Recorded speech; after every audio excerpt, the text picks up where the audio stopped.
Butin. Unboxing muna tayo. Excited ako dito kasi mga orchids ang laman nito eh. Pakita ko rin po sa inyo ha. Order to ng isang kliyente natin. 10 halaman ng orchids. Hala, hindi pala siya orchids. Fortune plant at saka millionaire plant. So, nasa isang box siguro yung orchids. Ay, malamang nasa isang box na nga. Ay, ang ganda. Ang ganda. Wag kang tumahol, Meredith. Nagbibideo si nanay. Tingnan niyo po, oh. Ang cute niya lang, oh. Parang dwarf type siya ng millionaire. Tapos, ang nakaganda sa kanya, yung isang bungkus lang yung bulaklak niya. Katuktok. Nice one. Ito pa ang isa. Tingnan niyo po, ang ganda talaga, diba? Ito naman ay purple. Itong isa, pink. Alam mo, pambihira lang talaga sa millionaire plant ang pink. Karamihan, yung blue lavender, lavender, violet, ganyan. Purple, pero pink bihira talaga. Oh, ang ganda rin. Tapos, meron ako ditong fortune plant. Pina-uproot ko na kasi ang lalaki kaya ng ano nito. Halos malatimba yung paso niya. Eh, pag ganun, kailangan ko pang maglalakar. So, pina-uproot ko para motorcycle lang, medyo mura-mura ang shipping fee natin. So, ito nga yung sinasabi ko sa inyo na uprooted na siya. Ayan.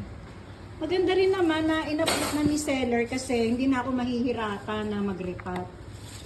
Madali, at least iwahiwalay na siya, diba? Ayan. Tsaka ang ganda ng dahon niya. O, sariwang-sariwa. Aha. Si Peperomia watermelon nakapaso na. Isasabit mo na lang siya.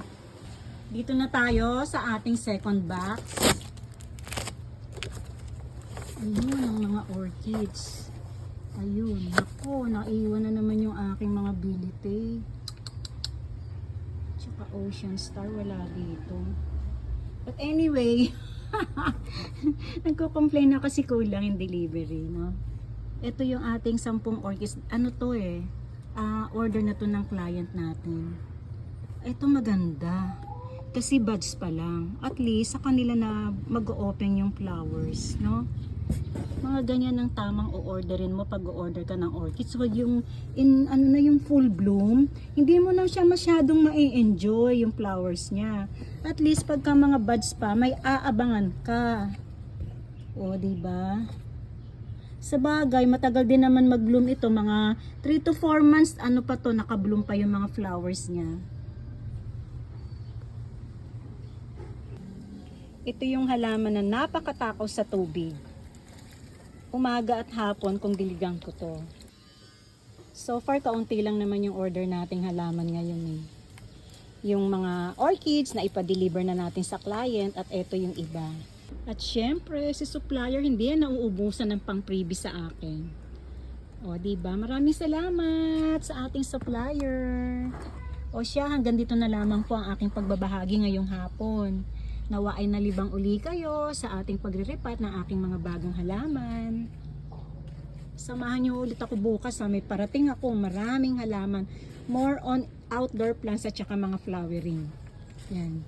Muli ito po ang delayed bloomer. Happy planting!